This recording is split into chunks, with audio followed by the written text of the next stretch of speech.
Welcome to School of Architecture and Planning. For those of you who are not here regularly, I'm Joyce Hwang, Associate Chair of the Department of Architecture. Welcome. We have a very special event tonight. We are going to be kicking off the opening of this fantastic exhibition that you probably all passed through downstairs, called Now What? Advocacy, Activism, and Alliances in American Architecture Since 1968. And we are very happy and honored to have 3 of the 4 curators here with us to talk about the exhibition. This is, and I'm not sure if they're going to be mentioning this, but this is an exhibition that I've been following for a while. I can't even remember when it opened. Just last May. So, but it's a very important work documenting very important issues in architecture and in the world. It started a year ago, and since then it's been going from New York to Los Angeles to, I think, San Francisco, Montreal, Geneva. I don't know if I missed any cities, but it's been and it's already booked, I think, for another year out at the Chicago Architecture Biennial and other places. So we're very privileged and happy to have the exhibition here. So thank you very much. And also thank you to Julia Jamrozik and Bruce Mikowski and some of the students for really taking the lead in organizing this here as well. So I'm just going to do a quick introduction of the 3 curators who are here. Laurie Brown is a professor at the Syracuse University School of Architecture and is co-founder of Architects and a licensed architect. Her 2 books are Feminist Practices, Interdisciplinary Approaches to Women in Architecture, which is an edited collection of international women designers and architects that began as a traveling exhibition and contested spaces, abortion clinics, women's shelters, and hospitals, which is examining the impact of legislation on highly securitized spaces. Her 2 current book projects include Birthing Centers, Borders and Bodies, and co-editing the Bloomsbury Global Encyclopedia of Women in Architecture. In 2016, she received a Beverly Willis Architecture Foundation Leadership Award for her work in increasing recognition of gender inequities in the building industry. Sarah Rafson, in the center, is an architectural writer, editor, and curator who founded Point Line Projects, an editorial and curatorial agency for architecture and design. She was the 2017-18 Ann Calla Visiting Professor at the Carnegie Mellon University School of Architecture, where she is now teaching. And she won the Columbia University Boyle Center Oral History Prize for her graduate research. She currently serves on the board of Architects and has worked on exhibitions at the Centre Pompidou and the MoMA, and has edited 2 books, Parc de la Villette and Builders, Housewives in the Construction of Modern Athens. And finally, Roberta Washington. She is the principal of her own practice, Roberta Washington Architects, PC, since 1983. She's designed and overseen the design of schools, housing projects, and cultural centers, including the African Burial Ground Interpretive Center in Lower Manhattan. She holds a Bachelor of Architecture degree from Howard University and a Master of Science in Architecture from Columbia University. Roberta is a past president of the National Organization of Minority Architects, NOMA, and a past New York City Landmarks Preservation Commissioner. Since 1997, she's researched and written about early Black women architects, with biographies appearing in important books like the Biographical Dictionary of African American Architects. Additionally, Andrea Merritt is also a curator for this project. She unfortunately is not able to be here today, but she is also an incredible contributor to the project as well. So please help me welcome Laurie, Sarah, and Roberta. Thank you very much, Joyce. And we also want to extend our extreme gratitude to Joyce and Julia and Bruce, as well as the students, Sarah, Mike, and Katie, for their help in installing the show downstairs. And we're very thrilled to be here. In part, we have some NISCA funding that's helping us travel through New York State. So we're very excited to be able to have one of our stops be here in Buffalo. Before we get started, I want to just highlight something that we're currently having a call for, which ends May 31st. In part, one of our part of our mission is to bring more awareness around women's contributions to the discipline. And so one of the things we're doing in collaboration with Dale Cohen is a call for student films. And we're asking students who've either been taught by a woman architect, a woman professor, have worked for a woman in a design field, who's been educated as an architect, to make a 1 to 2 minute film about that person who's been inspirational to you. And we're going to have a screening of them at the Architecture Film Festival in New York City in October, and then we hope to have this also travel across the country and beyond. So the call is global in scope.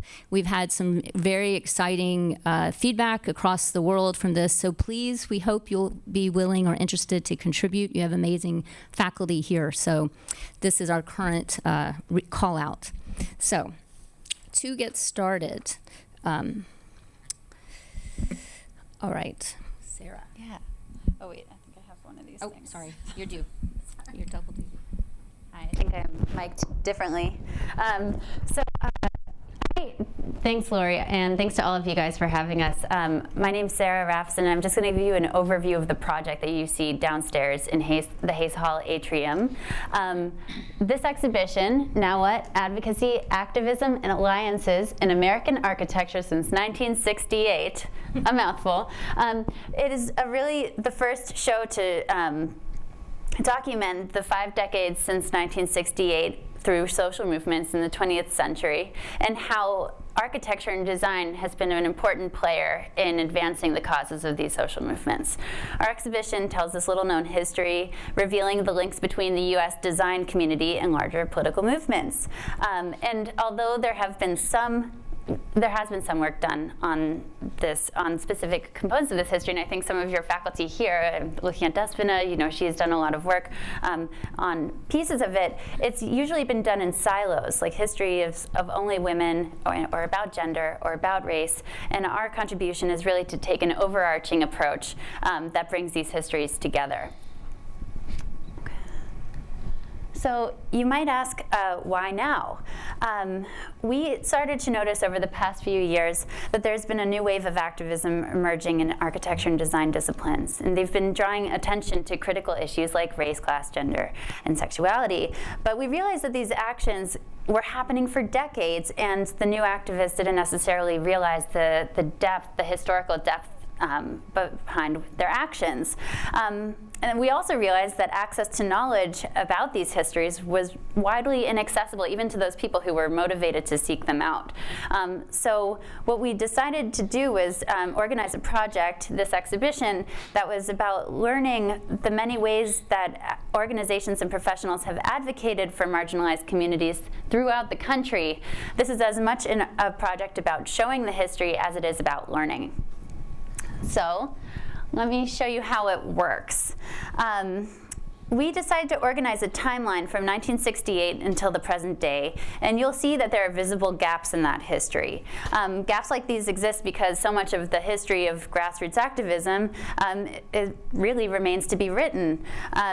Among the missing in action, as Roberta will discuss, are the Black women architects who, like African American architects in general, have made only the faintest indentation in history books. Now what we're trying to convey a broader picture of the struggle for diversity and equity in architecture nationwide. And so for that reason, again, we use this modular timeline format to allow space for new stories and contributions to be added at each location as the exhibition travels. So between Los Angeles and San Francisco, for example, we added over 50 new panels gathered from visitors to the exhibition, and I'll give you a sense of how that actually works in a bit. So we know there are a lot of students, faculty, and designers here in Buffalo and Western New York that are working on this topic. So we're excited to learn from you guys about these pressing issues and how these have evolved through time. In fact, I met somebody who's writing the history of the 50th anniversary of the school. So really, your school's history maps directly onto the timeline downstairs.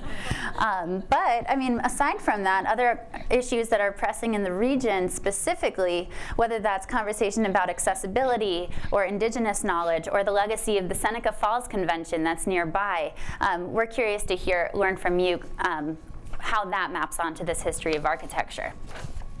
So at the large table, which you see in the middle of the gallery, we have cards. Well, here they're Post-its, so I hope you don't mind the Post-it aesthetic. But we're using these cards that are color-coded by theme to guide your contributions to the timeline.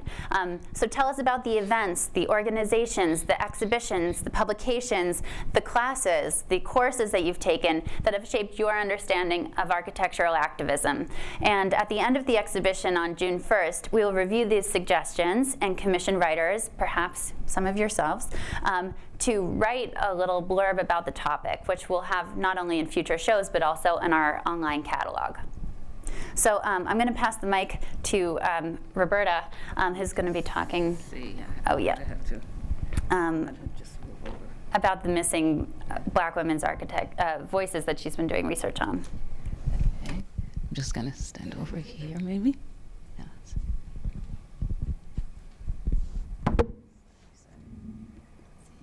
Is it this one? I think so. Oh, maybe the other one. Yes. Okay, so the exhibit. Sorry, now I have two hands. Oh, gosh. So the exhibit, as you've heard, deals with much more than just one particular facet or one particular group of individuals who are trying to be recognized in architecture. But I'm looking at just this group as like an example, let us say, of the kinds of struggles that any aspect or particular aspect of architects might have to face, right? So I'm starting with Black architects. It's about Black architects who are women. But to do that, you have to look at Black women as part of two groups that are underrepresented and unseen usually. And it's Black architects and it's women, right? In terms of Black architects, in general, Black architects are only about 2% of the total number of architects in the country. Did it go up? In terms of women, there are about 450 Black women, and they are only 0.2% of all of the architects in the country.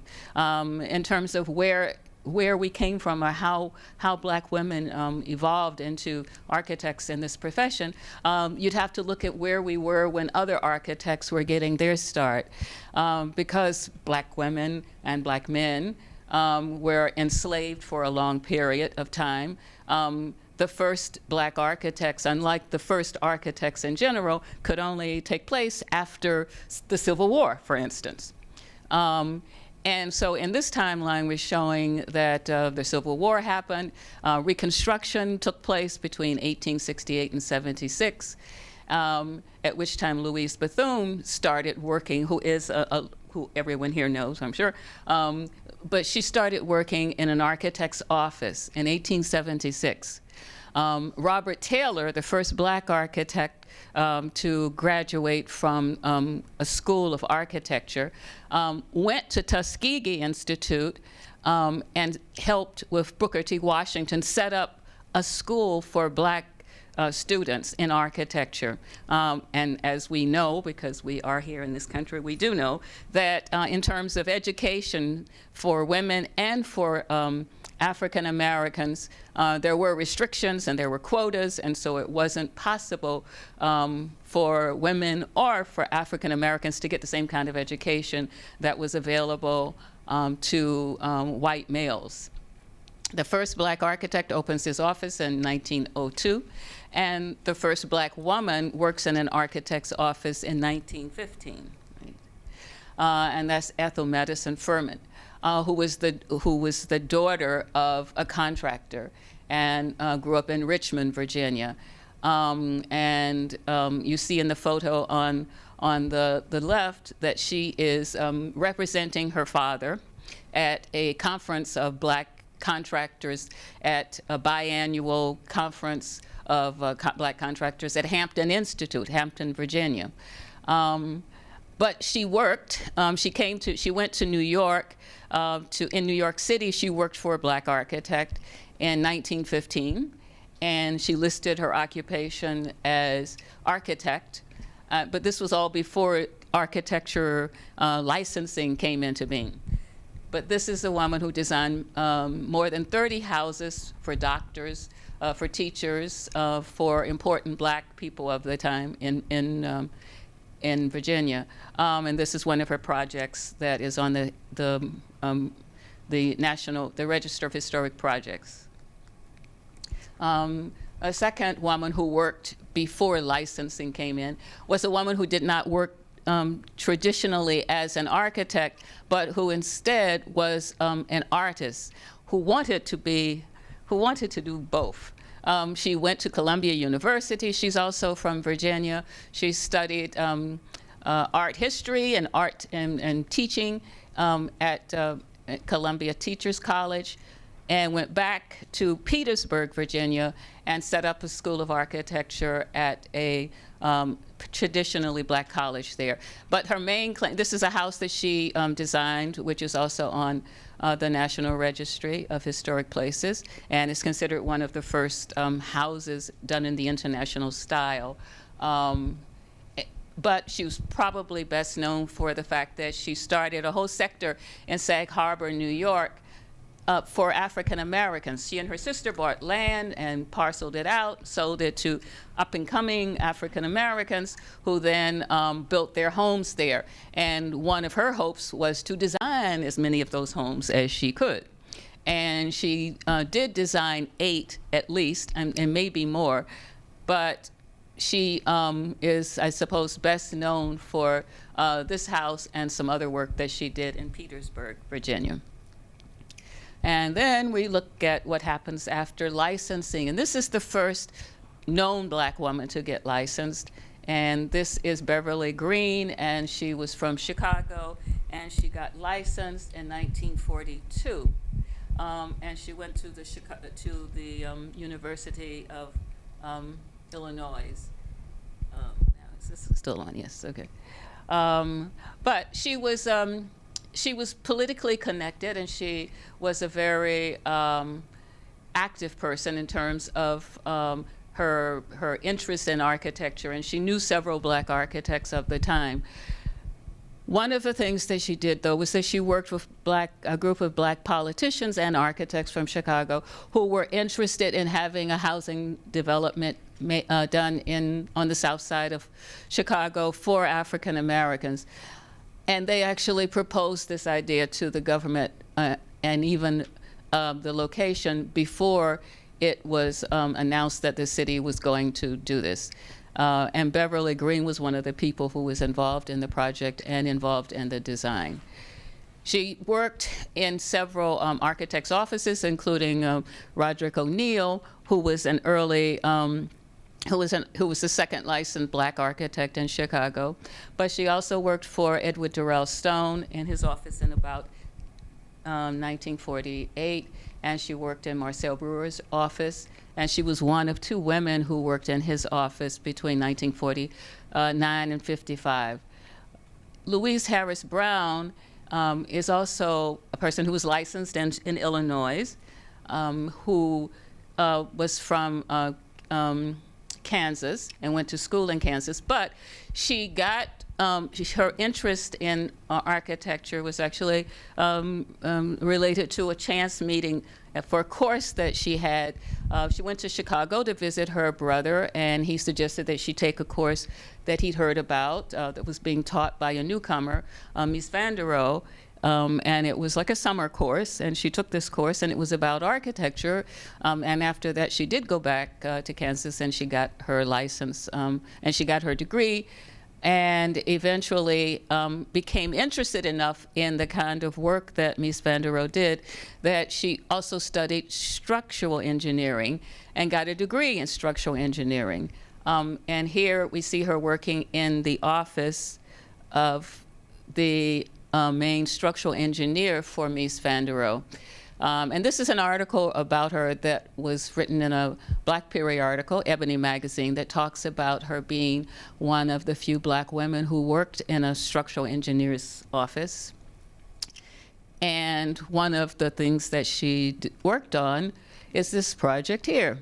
And the structural engineer gave her credit in a reference letter for the design, the structural design of this building and several other of Mies van der Rohe's buildings. But Louise Harris Brown decided that she wanted to try work on her own, and she went to Brazil because she thought that Brazil would be better in terms of her being able to find clients and work. And it did turn out well for her. This is the 50s. We're moving fast on you. So this is Norma Scalaric, who becomes the first Black woman to receive the AIA Fellowship and the Whitney M. Young Jr. Award. And she was licensed in 1945, which makes her perhaps the third Black woman licensed as an architect. And this is Henrietta Hartney from New York City, who was also licensed in the 50s. Norma, though, is the best known of the Black female architects. She was very active. She was active in various organizations. And Norma, and also the first architect who I talked about, Louise Harris, Beverly Green, got the kinds of projects that they got in a lot of cases because they were in organizations. They were in organizations that involved important big architectural firms that could hire them. And so they were able to get those jobs. But Norma graduated from Columbia, worked with an organization called CANA, which was the Council for the Advancement of the Negro in Architecture.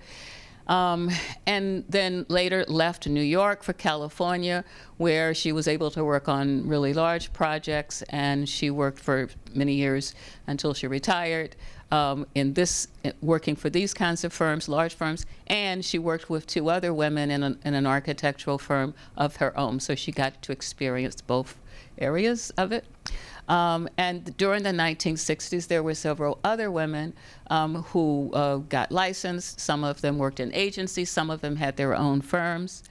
In the 70s, there were women who, women like Nada Williams, who became J.C. Penney's store, the typical store designer for several of their stores, and was one of the first women, Black women, or any women, to join the store manufacturers marketing organization, association. Okay. And one of the organizations that was started with Black women was one that was started in 1983, and that was something that was started by Garnett Covington, who was a licensed architect who became licensed in 1983 also, but who was Pratt's first Black female graduate and also had graduated from Howard. And this is just a sample of the statement of purpose for that organization, which led then to other organizations. And by the 1990s, of course, there were many women in all states Black women who were licensed, and some worked for themselves, worked with their family, worked with their husband. There are also cases of people who worked with their father, and so architecture is spreading in terms of being seen as an occupation that Black women could tackle. And so I think in closing, I would just say that what the exhibit tries to do is to show how these architects, how the Black women architects and others who were feeling that they were left out of the process and who were looking for ways to relate and to improve their situation, how they came together. And usually it was in organizations which took them out of just knowing just the people who they normally associated with and brought them into contact with others. And I think that the exhibit is a good place to at least look at how Black women, but other groups of so-called minorities, have made changes because they advocated and they worked to make sure it happened. Okay, so that's, oh, hello.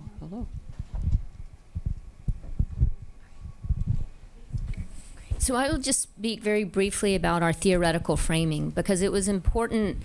Can I get the clicker? No, clicker. Okay. sorry. Because one of our inspirations was Susanna Torre's exhibition that opened in 1977 at the Brooklyn Museum, which was Women in American Architecture. And one of the things we were interested in was really thinking about and paying homage to the role feminism has played in architectural education and practice, but also wanting to think about and demonstrate the much larger umbrella that feminism is engaging now and has been for many decades. So we're taking a different approach intellectually from the 1977 exhibition, which is an intersectional approach. So this was the 1977 exhibition that opened at the Brooklyn Museum, which was incredibly important for raising awareness about women's contributions to architecture and the built environment. It traveled widely across the country, received incredible media attention both within our discipline and mainstream media outlets, and it really helped show that women were a part of the discipline, and it also intersected at the time with the women's movement, which has been criticized in some ways as a white middle class movement. So one of the things we were really interested in was to expand upon that and think intersectionally. And we're taking this term, and there was a publication with that exhibition as well. We're borrowing the term from Kimberly Crenshaw, who's a legal scholar, and she talks about the issues around, say, 1970s, more broadly, second wave feminism. And she talks about the vestiges of bias or domination that is intrinsically negative frameworks in which social power works to exclude or marginalize those who are different. The problem with identity politics is not that it fails to transcend difference, as some critics may charge, but rather the opposite, that it frequently conflates or ignores intergroup differences. And one of the things she talks about in terms of the failure of feminism, especially from second wave, is that it fails, the failure of feminism to interrogate race means that the resistance strategies of feminism will often replicate and reinforce the subordination of people of color. And the failure of anti-racism to interrogate patriarchy means often that anti-racism will frequently reproduce the subordination of women. So we are very interested in using this as a platform to think far more broadly about the role feminism has continued to play in thinking about issues around the environment, gender identities, issues of race, class, and gender. So we are using this as our theoretical frame in which to gather information and showcase it within the exhibition. Additionally, at the time, or around in the 80s, Patricia Hill Collins has also talked about the matrix of domination, which describes an overall social organization within which intersecting oppressions originate, develop, and are contained. So it's important for us to think about how feminism has evolved over time and its influence on a much larger series of issues of social justice.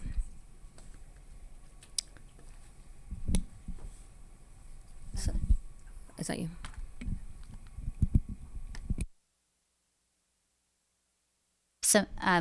So I know many of you have passed through the lobby downstairs, the atrium, but some of you haven't. So what we thought we'd do is try to give you some highlights from the show, a couple of through lines for when you do visit. Also, I don't know if you noticed, there's a lot there. So that's kind of the point. We're trying to show you a really wide variety of activist intentions so that you can sort of find what resonates with you. We thought we'd go through the four themes that we have running through the show so that you can see what resonates for you. We start with advocacy, representation, academy, and workplace. And we're each going to kind of narrate one strand for you. So starting with Roberta. There you go. Okay. Now What addresses four major themes in four colors throughout the gallery. Every entry every entry in the timeline is color-coded by theme. When you're adding to the timeline, choose a card with the color of the theme your addition references. The representation. Representation discusses the role of visibility. We believe that who we see matters, and a series of examples in the exhibition addresses how public programming and organizations have played in representing, mobilizing the profession. We start with the 1968 American Institute of Architects, AIA convention, when American civil rights leader Whitney Young charged the profession with thunderous silence in face of pressing social issues of the time. He challenged architects to consciously seek out minority people and foster their entry into the profession. 3 years later, the National Organization of Minority Architects was founded to do just that. At the same time, women began to form their own professional organizations to overcome the discrimination they faced within the discipline. Although the profession is more diverse today, it is far from representing the society it builds for. During the 1970s, when women were fighting for better professional status as a part of the women's movement, architects of color organized themselves. The National Organization of Minority Architects, NOMA, was founded in 1971 to champion diversity within the profession.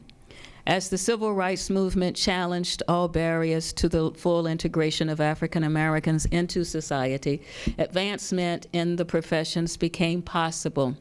NOMA seized among the climate of the times to increase the number of minority architects. And I guess I need to just say here that there were other organizations before NOMA that worked to challenge the status quo. Such as CANA, which I mentioned before, which was the Council for the Advancement of the Negro in Architecture, and the National Technical Association, which was started in the 1930s. However, the contribution of African Americans and other minorities to the American built environment is still underrepresented. For example, as you saw, the history of Black women, it's never really truly been documented in a sustained way, and that documentation is just happening now.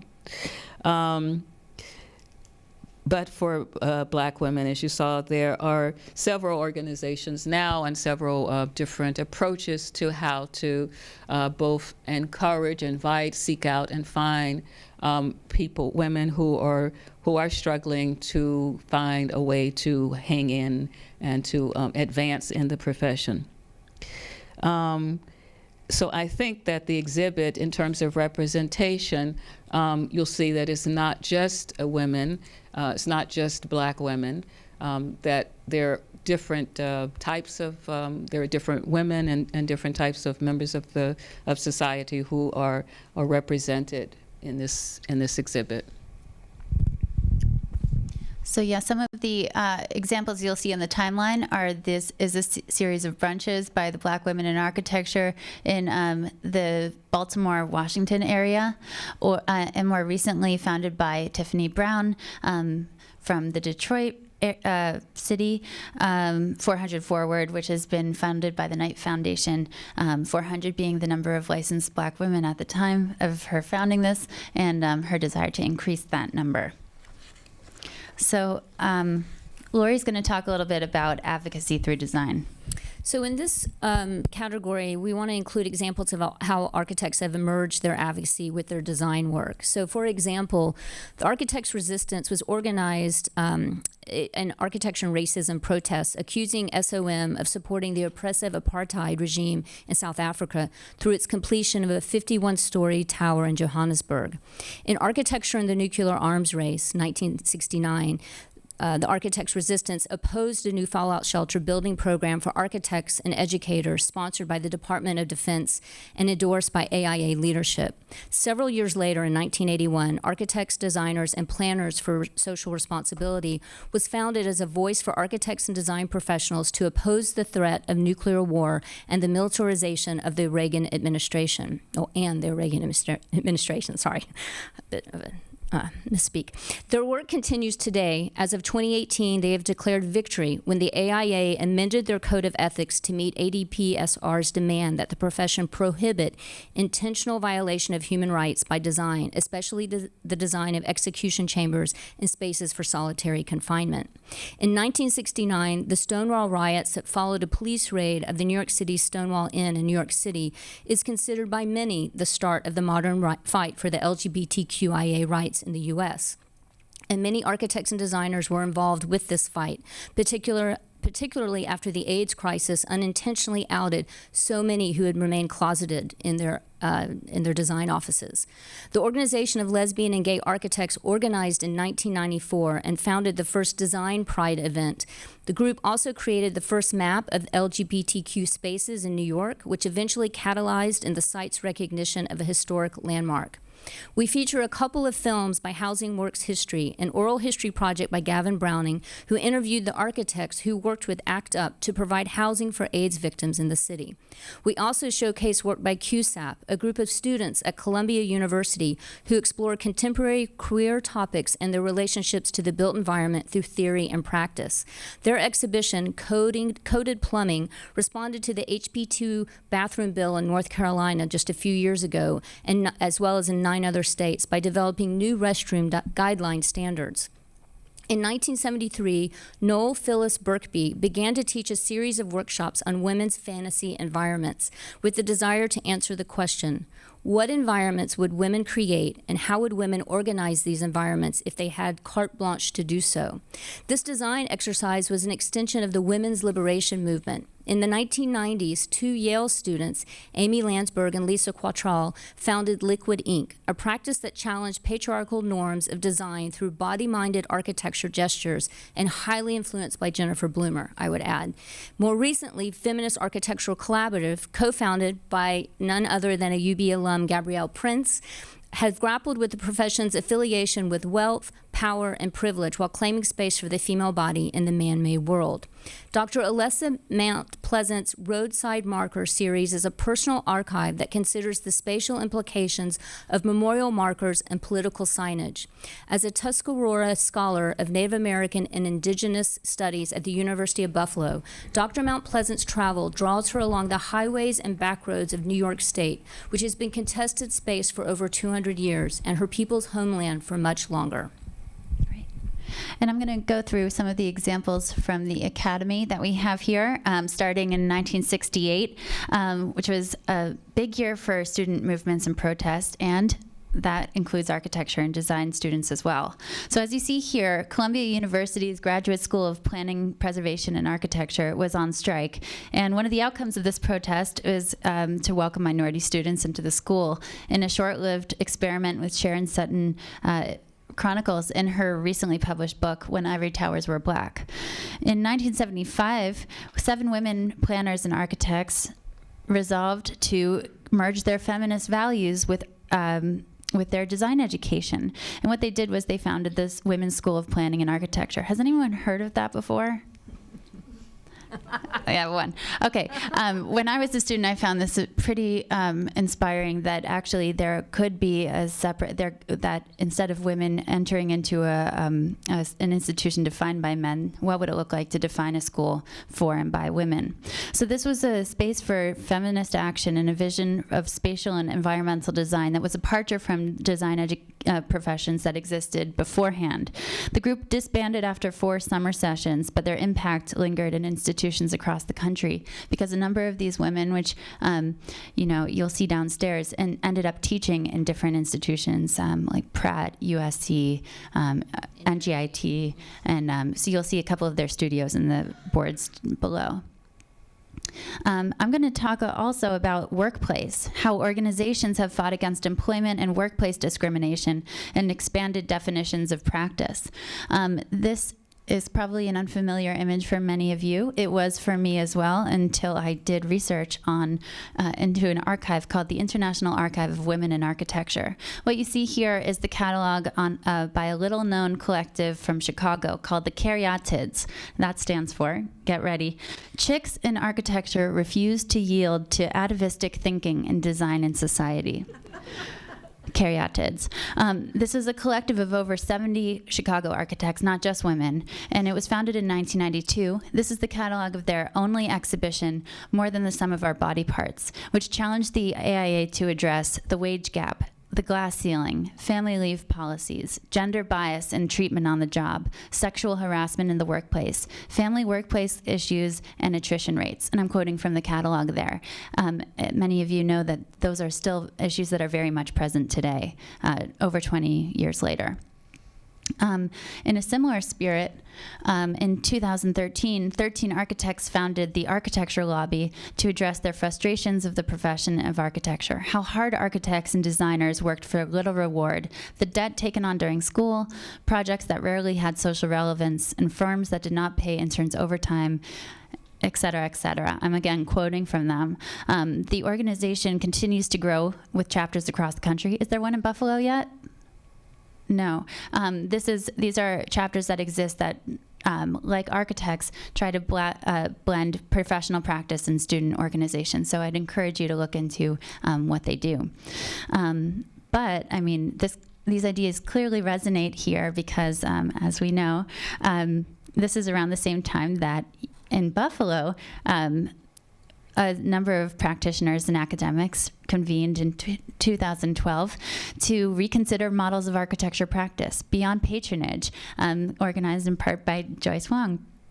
A symposium, now a book that you'll also see downstairs if you haven't read it already, that rethinks typical hierarchies between those in power and those in service. So we have many more examples for you downstairs. These are just a few, but we are really thrilled to be joined by an activist who holds lots of these values in close personal practice, Robert T. Coles. Thanks. So I'd like to introduce him to you. I don't know if you know that you have living in Buffalo an architect who has spent probably his life advocating for many of the issues that we've talked about here today and that are part of the exhibit. He is, this is an article actually about him when the house that he designed, which is on Humboldt Parkway,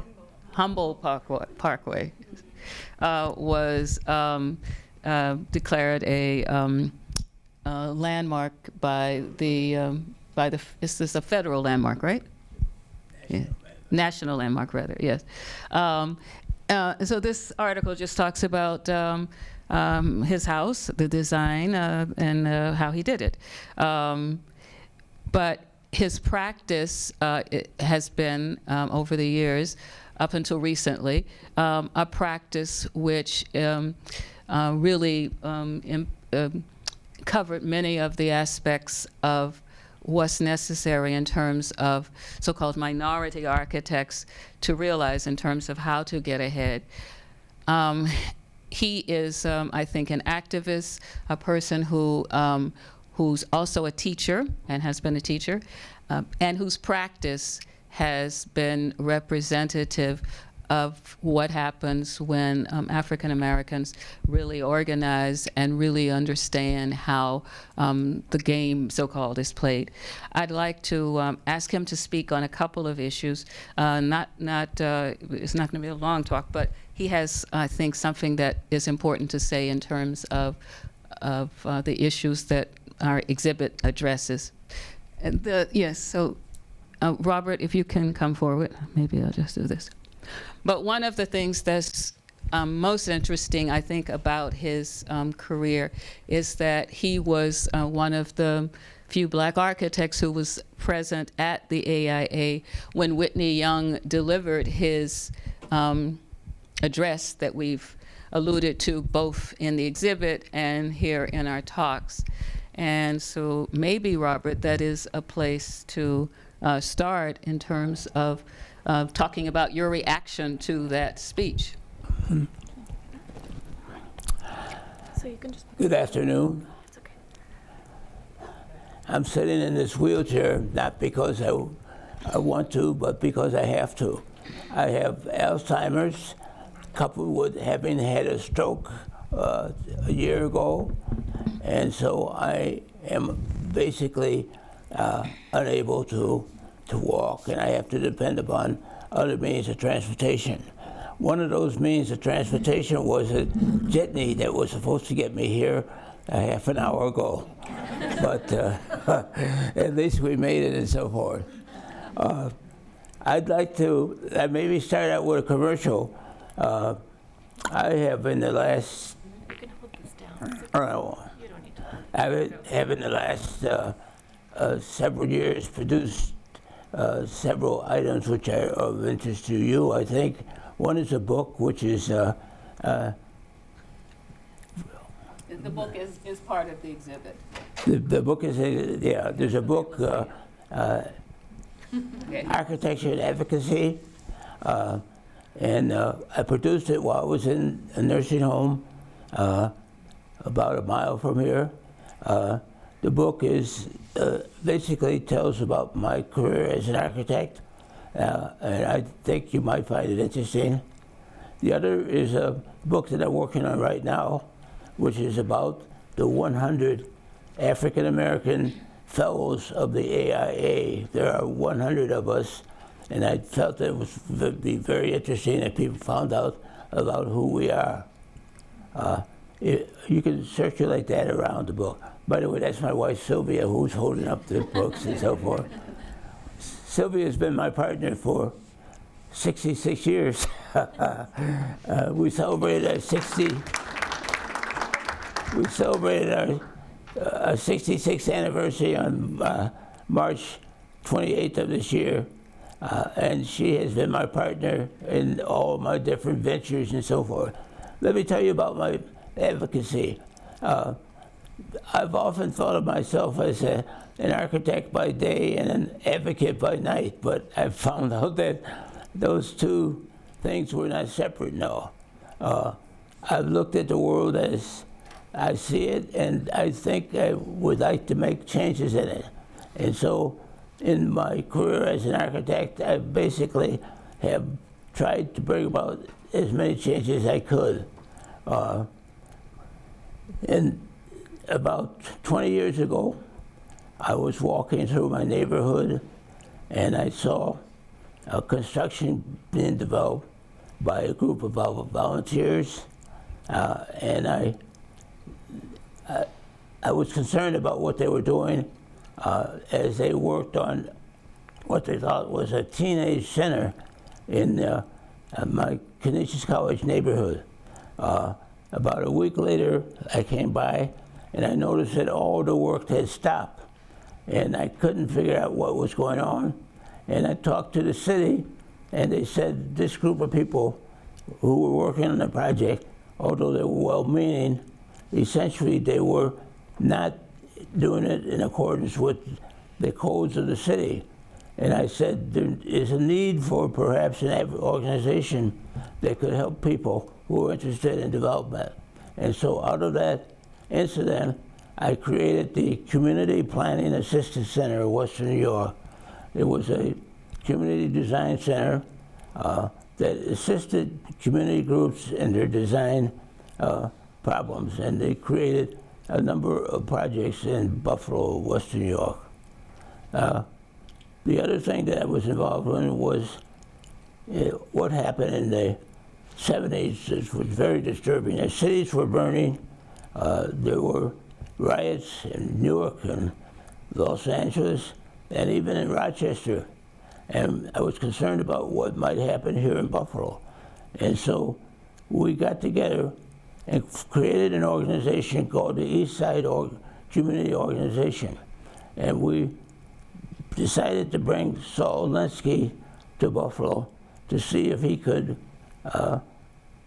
communicate with the community and get the community to communicate with themselves to create an organization that could stem the violence that took place during the riots. We created the organization called BUILD. BUILD was created by Alinsky, and in the riots of 1967 that took place in Buffalo, there was very little negative activity in the community.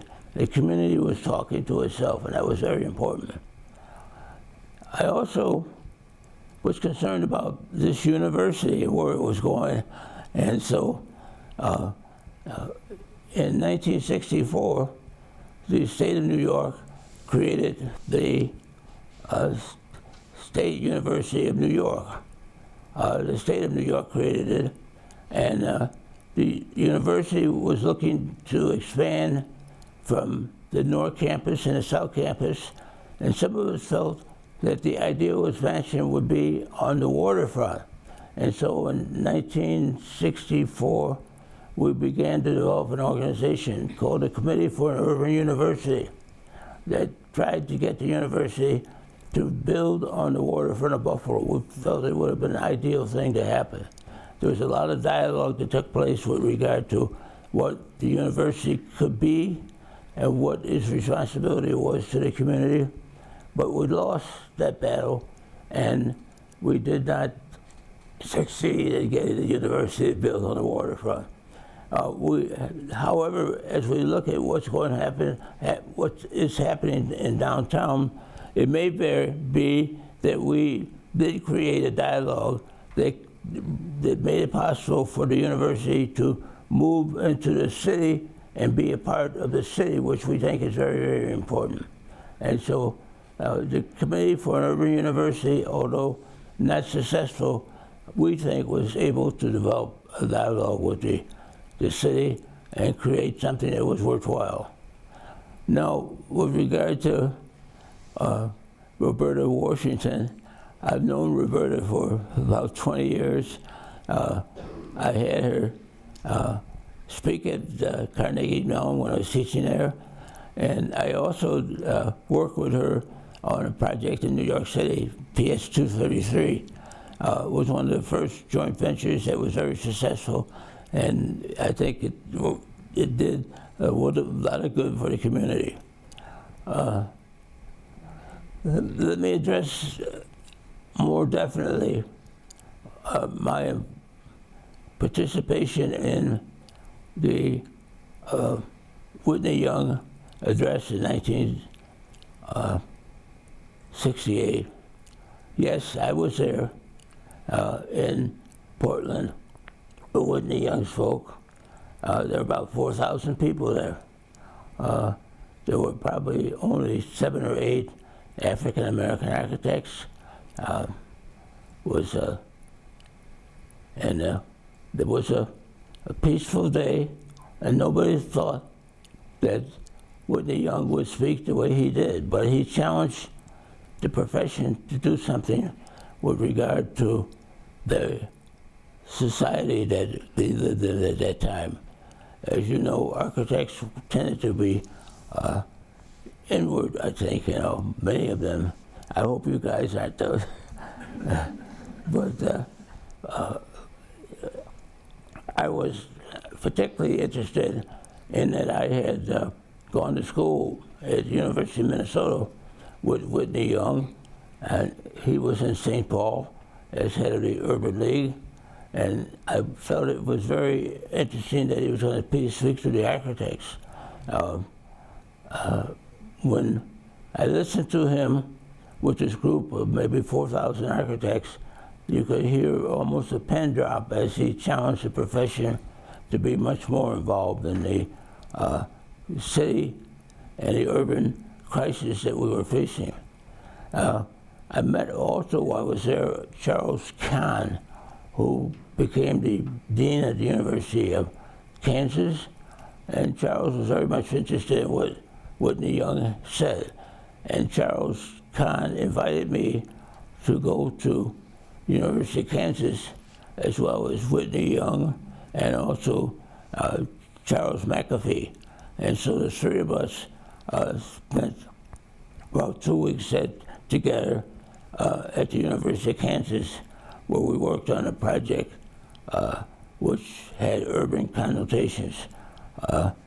Charles Kahn was a graduate of the University of Nebraska, and he practiced in Wichita, Kansas, and he's still practicing today. In fact, he has 2 daughters who are both FAIAs, a very interesting family. While I was at Kansas, Charles Kahn invited me to essentially become the Langston Hughes Professor of Architecture at Kansas. Langston Hughes was born in Kansas in Lawrence, and actually spent about 9 years of his life there. And every year they had a professorship that rotates between the various schools at the University of Kansas. And one year about that I was there, the scholarship rotated to the School of Architecture. And so I was asked to be the professor of architecture. It was very interesting in Kansas. I looked at what was going on there. I would go into University of Kansas about 2 or 3 times a year. And when I was there, I noticed that things were changing in architecture. At that time, there were probably, I was told, 2,500 African Americans in practice who were in the profession. I think there were probably about 5,000 females at that time. And I noticed that the number of African Americans was diminishing in the profession. And I was very much concerned about that. And this was a time when we had Richard Nixon as the president, and the things that were going on in the White House. Nixon actually put a ban on the development of housing, low-income housing in the profession. And low-income housing is what many of us who were practicing, who were African Americans, were involved in. And so as I looked at what was going on in the school and also what was going on in the profession, I wrote a paper which became famous. And it was Black Architects and Endangered Species. I circulated that paper to a number of people, and it was published as an editorial in the Progressive Architecture. And it probably made me famous as an architect. I do practice as an architect, or I did practice in Buffalo, and in eastern United States. I have probably 50 buildings that are here in Buffalo and the country. At UB, we did the physical education complex, and we have projects in New York City, one with Roberta. We've also done work in Washington, Providence, and also Dallas, Texas. Architecture has been very satisfying for me, and my practice, though is not active now, has been very satisfying, and it's something that I think young people need to think about. You can make a difference, really, and it's important to think about that. I was reading the New York Times today, and I saw an advertisement, which was the words of Jackie Robinson. The impact that you can make is really dependent upon the impact that you can make on others. And I think it's something that you should think about as you go through your life. I'll be 90 in my next birthday, and it's been a very satisfying life. If anybody would like to see any of my buildings, they're cataloged in the book that I hope you would buy. It's available through Amazon. And also, I think the last building I did is probably my most satisfying, the first and the last building. The first was the John F. Kennedy Recreation Center, which is located in downtown Buffalo. It was my thesis project as a student, while I was a graduate student at MIT, that became a real project. And it's located on Clinton and Cedar Street in Buffalo. The other project is the Meriwether Library, which is located on Utica and Jefferson. If you want to find it, if you just go down Main Street towards downtown, when you get to the Utica Rapid Transit Station, which is also my design, hang a left and go 2 blocks, and you'll see one of the most interesting buildings in Buffalo. It's the Franklin Meriwether Library. Thank you very much. Thank you.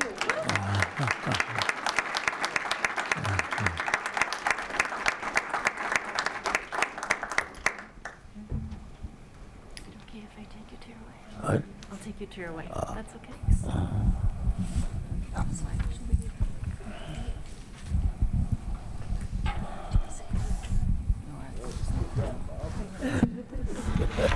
Thank you.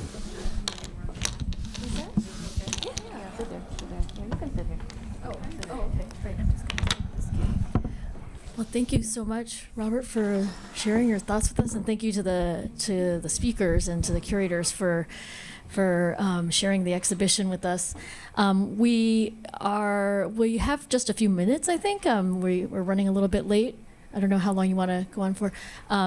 So Beth and I can start some questions for the group, and we can also invite some questions from the audience after maybe a couple of questions here. Do you want to start? Okay, sure. Sure. First of all, I'd like to thank all of the curators of the exhibit for a wonderful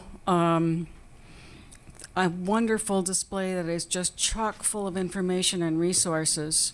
And so for somebody who is my age, it's in a way like walking down memory lane on the one hand, and on the other hand, it's learning all about some new change agents. And so I found it particularly compelling, and I want to thank you for all of the work that went into this. I have one question for you that I'm so happy to see that you started the exhibit with the Whitney Young 1968 speech to the AIA. And Roberta talked a little bit about the fact that he was speaking with this group of architects, and this group was really representing all architects at the time. And he told them that they were distinguished by their thunderous silence and complete irrelevance. And so when you think about those words, that can hit you hard. Those are big insults. If Young were giving a similar speech today, to whom do you think he would want to be speaking? In which areas of design would he find thunderous silence and complete irrelevance? And what would be the diversity issues that he might be wanting to address today? So this can go to any of you, and you can answer part or all.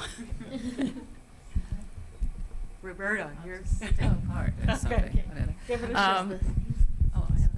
I think he could probably speak to the same group. Mm-hmm. Some things changed, but not as much as I think could have. One example of something that changed is that as a result of that, the AIA made some changes, and they did institute a scholarship fund. And they looked for ways to incorporate, to bring more Black architects into the organization, per se. But I think in terms of the position of Black architects in the profession, that there's still issues of inequality. But I'm not sure that those are all things that can only be addressed by the AIA. I think that there are a lot of other channels that also need to be looked at. So I think that his talk was relevant then and could still have some meaning now. But I think that so much has changed since then that architects are looking for additional ways to make that dream of Whitney Young's come true. I mean, I think for me, one of the things that's interesting, even kind of thinking across our generations who are part of the curatorial team, is I would take a far harder line and say, in some ways, so little has changed, and that, it's incredibly frustrating that more has not happened since that thunderous silence. And one of the things I find really exciting about the content, and probably post-2000 content, is that there's so much energy and vitality from the kind of younger generations moving upward, and that's where I think the real potential for change lies. Not to say all of us in this room aren't, and on the academic side and the professional side aren't a part of that, but I think the energy and the push from those who are in school or who have recently graduated is, for me, quite hopeful, because it's not going to happen. It has not happened at the institutional level from our profession. It's going to have to come from the academy and from recent graduates, and I think that, to me, we see that sprinkled historically through where these things happen. It's kind of a grassroots bottom up that then the AIA, our professional organization, then has to at some point respond to. So I take a much more hardline stance and want far more radical change to happen. And I think he would be arguing in some ways quite the same speech as he was then. When we look at income disparity, racial disparity across this country, across the globe, like there are some significant things our discipline needs to be attacking and engaging and being a part of those conversations. And we're not there enough from where I sit. Yeah, I echo that cautious optimism. I mean, I guess that's where our title came from. It's now what? With a question mark exclamation point, because in some ways we're throwing it back to the audience to talk about what's next, but also to talk about how these things kind of come up again and again. Now what? The same issues. And I would have said at the beginning of this exhibition of starting the exhibition project that it is the young art activists who are starting to address things like the border wall, migration, homelessness, abortion. I mean, this is part of Laurie's work. It is now that we're starting to close those areas where there is thunderous silence. But in the process of this research, when we find out these, organizations like ADPSR in 1981 are starting to campaign against nuclear arms, then I see that there's still, it's nice when we sort of see these groups taking up issues that we really should be doing more on today. The childbirth studio that was happening in 1977 is still radical today.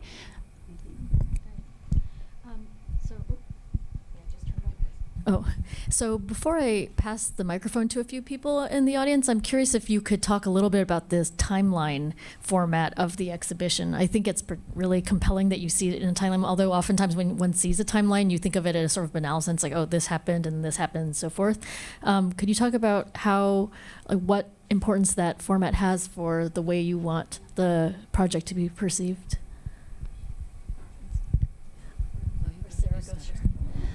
Yeah, I'm happy to pick that up, and then I'm sure these two can chime in.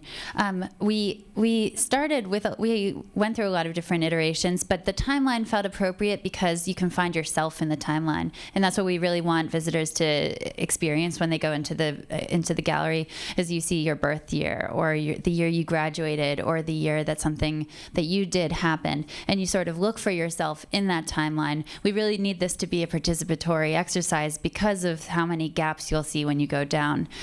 So that was one format. Also to help us in that exercise of breaking down silos between movements, to look at how many things were happening on top of one another, but might not have been necessarily interacting with each other at the same time. And I think it was also important for us to historicize what was happening in the broader socio-political environment, and to understand that architecture is in some ways responding, although it may be slowly and sometimes in few occasions quite quickly, but that to understand that within a larger frame and trajectory, so that we're not operating in this vacuum, but actually there's been a lot of things over the course of 50 years and beyond that we have been thinking about and responding to, but to prioritize some of the key things that were happening chronologically was really important, as for us, but also for people who are participating in reading the exhibition as well. And I think that the timeline format makes it easier for observers or people like you just who are going to see it for the first time to be able to place events and maybe to notice that events are missing because you may know of something that happened, and you know it happened at a particular time, and when you get to that timeline year, it's not there. And so I think that having it chronological in that manner makes it easier to trigger your own thoughts and gives you more to add to the exhibit, because the exhibit has as one of its aims to pick up ideas and information from people who are seeing. Oh, so maybe it is off. Okay, sorry.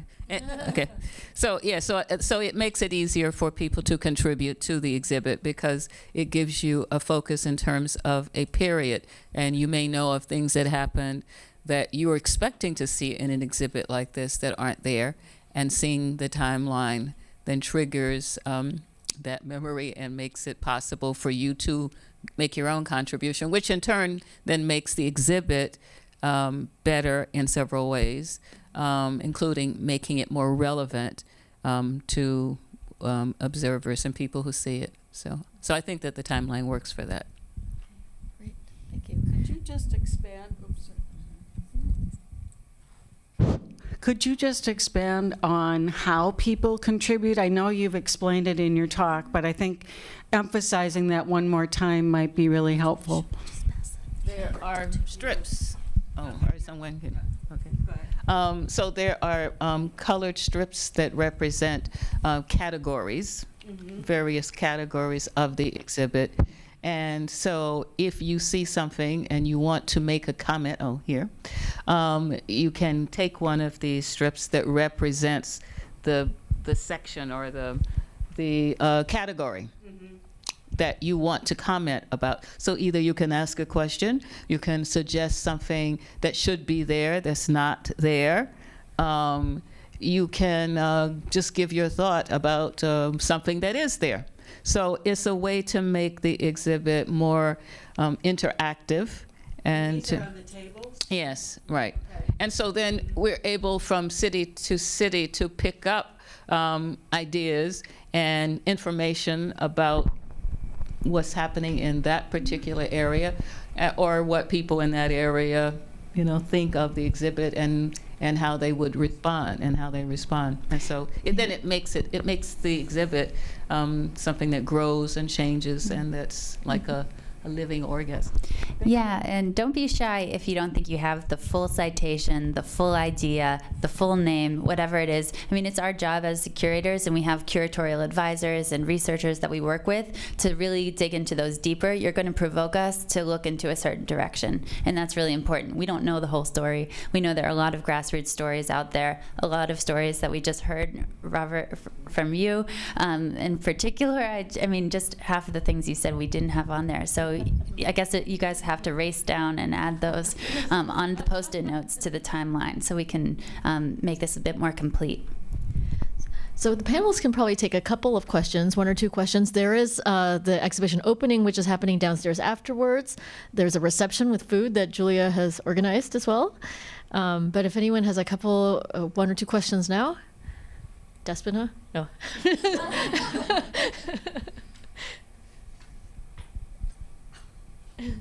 Oh, Julia. No pressure.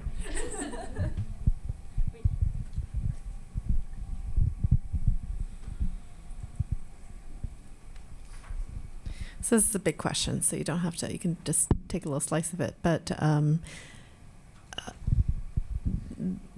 I know that the focus is on the U.S., but I just wondered if you want to say a few words about sort of the bigger global picture, since today advocacy is so intertwined with a global perspective, and it was at that time too.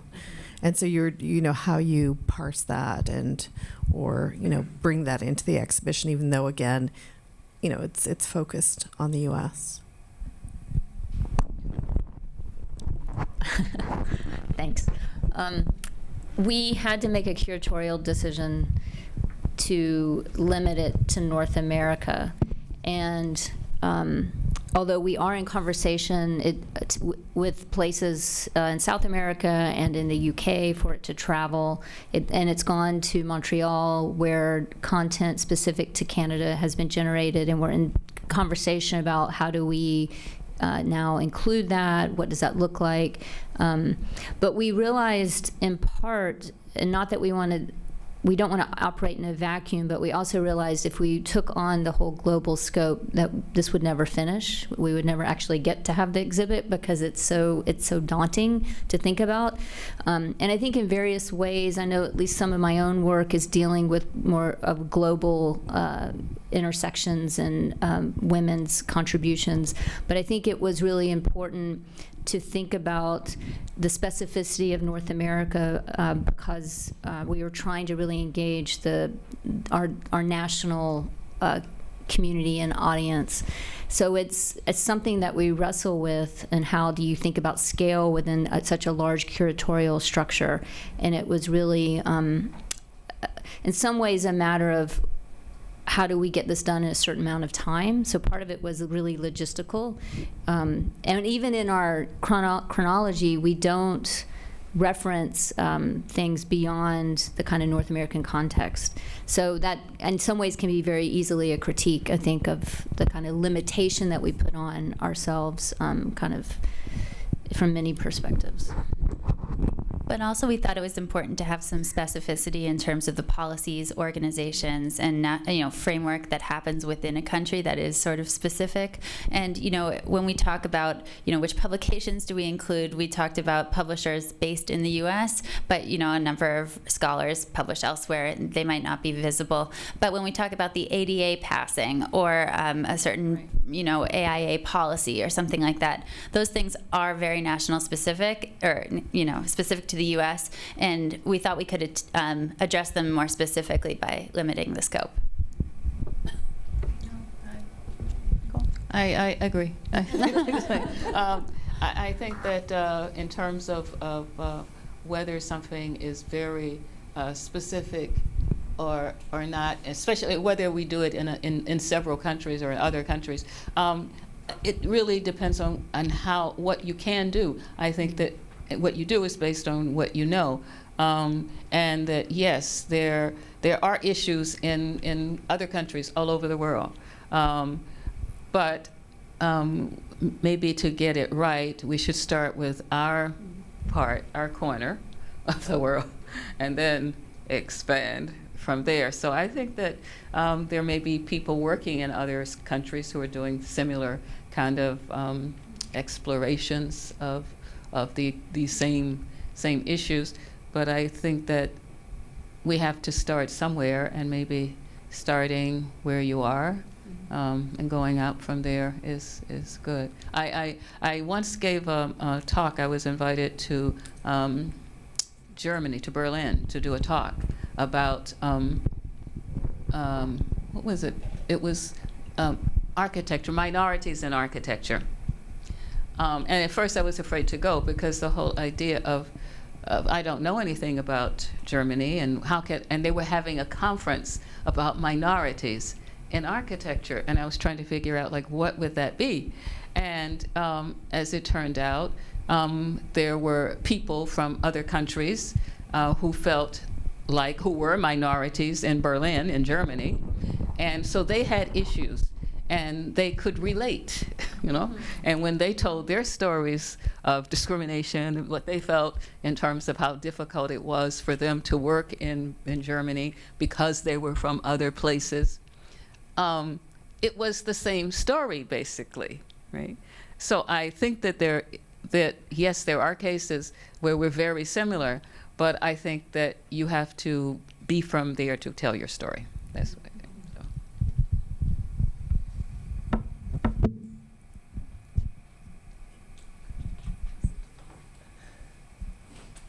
We went over, but there is food at the end, so. Hi. I'm really excited to see the exhibition downstairs, but I'm wondering, who would be your ideal audience? Right now, it's a bunch of architects. Who would be your ideal audience?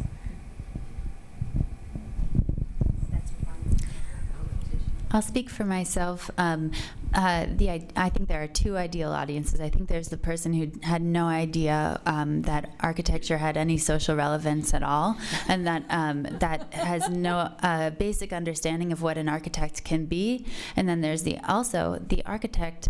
The architecture student is a really important audience, because I think even if we're steeped in this culture, we have such a limited understanding of what the history of our discipline is. Mm-hmm. So I think both of those audiences at the same time are super important to me. Yeah, great. And I think also the audience could be people who do think that they know it all, and who are then confronted with some facts or some issues that they had never thought of. But of course, those people would be less likely to come because they think they know it all. So, but it would be good if they did. Can I say something about that? I actually think, what you're saying is right on, because I think Beth and I, we were just talking earlier about how, we think that we know a lot about the kind of history of women in architecture, but we actually don't. When you look, and about diversity in architecture, when we looked at this exhibition, we were kind of astounded by a lot of the things that we saw. I think it's an incredible resource, actually, for the students here to, just go down there and spend time looking at, spend one day looking at one panel and then move the next day to the next panel. It's actually kind of incredible, all the kind of amount of information that's represented down there. One of our goals is curricular intervention. So it's not just that you go and you see these things, but this will become a book. We want to intervene in bibliographies. We want to expand who students are exposed to.